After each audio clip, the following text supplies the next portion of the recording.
from Presidential Communications. Sabi ko sa'yo, Lisa, marami kaming alaga dyan. Marami kaming alaga dyan na tagahatid ng Chika Boom Boom. Tingnan natin baka may bago.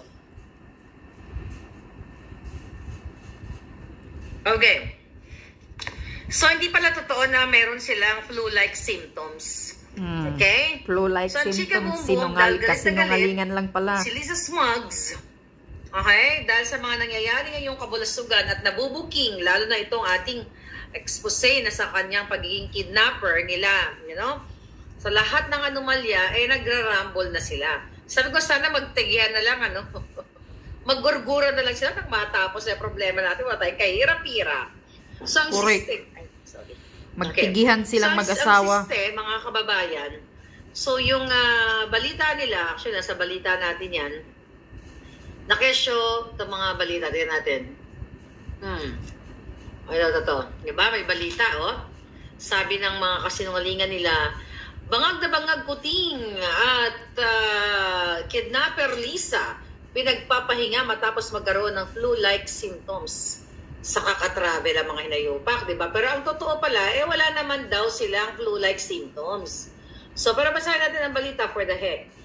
Kasalukuyang pinagpapahinga si Pangulong Bangag at si kidnapper Lisa matapos silang makaranas ng flu-like symptoms ayon sa kasabwat nilang taga-Presidential Communications Office.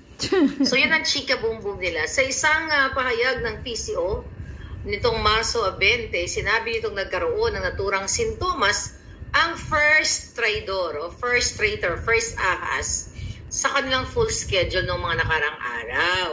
So, ang chika boom boom mga hitad, ay ba't ganyan? Ba't ba yan? Bakit ganito ang vlog natin? Ilan ba vlog natin? Okay, isa? Okay. Okay. Parang dami. Okay ba ako dito? Parang 10 yung vlog ko. Parang ang dami. Okay, sige. So, ang chika boom boom mga hitad, nagjombagan daw. Kasi nga sa pagbaba ng rating, sa lahat ng mga iskandalo, so si Kuting nagtapang-tapangan, naging tigre. So, ginombag daw itong si Lisa Smuggs at may bukol dite. Kaya pala ngayon, nabukulan, mabuti. Siyempre nga naman, nakita niyo yung bukol, bonggang-bongga, pag-uusapan sila ng buong mundo. Ay ngayon, pag-usapan na rin natin kasi yun po nakarating sa atin. Nakaganti na raw si Kuting at ginombag si Lisa. Kaya may bukol siya ngayon. Kaya nahamon ko siya, sige nga, kung fake news ako, mag-vlog ka. Sige nga, mag-live ka. Kasi nakarating sa atin yan. Ngayon lang. So sige, para mapatunayan natin na yung ating informer ay hindi nagsasabi ng totoo, mag-live ka, Lisa Smuggs, ng Hi, Emerald! Mag-ganon-ganon ka. Hi, Louie! Mag-ganon-ganon ka ngayon. Mag-vlog-vlog ka. Anong sabi mo doon? Diba? Hi, Louie! The reason why I called you is I have a favor to ask. I have a favor to ask you. We gave that to Mila, but syempre, iba pag tumawag ka. Diba? Ganun ang boses niya. But syempre, iba pag may bukol ka. Diba? Good may friend of us, bukol. Maganda yan. Nabukulan na ni Kuting. Mas mabuti yan. Istanbul, in Turkey. So, who went to court. Ganun-ganun pa isang bigaon. The judge issued an order in his favor. So, now we're having everything authenticated na. So that it can be served in the embassy in Istanbul.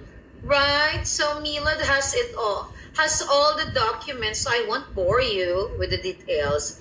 But if you could tell Mila and just give a little push. Everything is above board. Don't worry. I'm very good at that.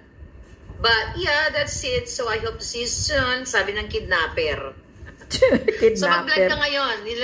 Mag-audio ka ulit. Sindikero, thank you. So, yun na nga, nabukulan siya ng bonggang-bongga. So, napakita ni Kuting. Ayon sa ating informante. So, ang challenge natin sa mag-comment kayo. Ay, Lisa, mag-ano ka na. Pakita ka sa mukha mo. Mag-vlog ka, mag-arty-arty ka, bangag na bangag, di ba? Kaya ginombag. So, para silang pangan. So, dito makikita na may saltik talaga ang gobyernong ito. Okay? So, binukulan dahil nga sa bunganga niya at sa mga ginagawa niyang anomalya. Well, magkasabwat sila. Siguro si Kuting nagtapang-tapang kaya, boom! Bug. Kaya ngayon, kailangan nilang mag-release ng silay. Kailangan natin klaruhin, baka si Kuting may bukol din. Pero kasi excited ako. Actually, we'll talk about sana yung sa SMNI. But yeah, we will talk about that later.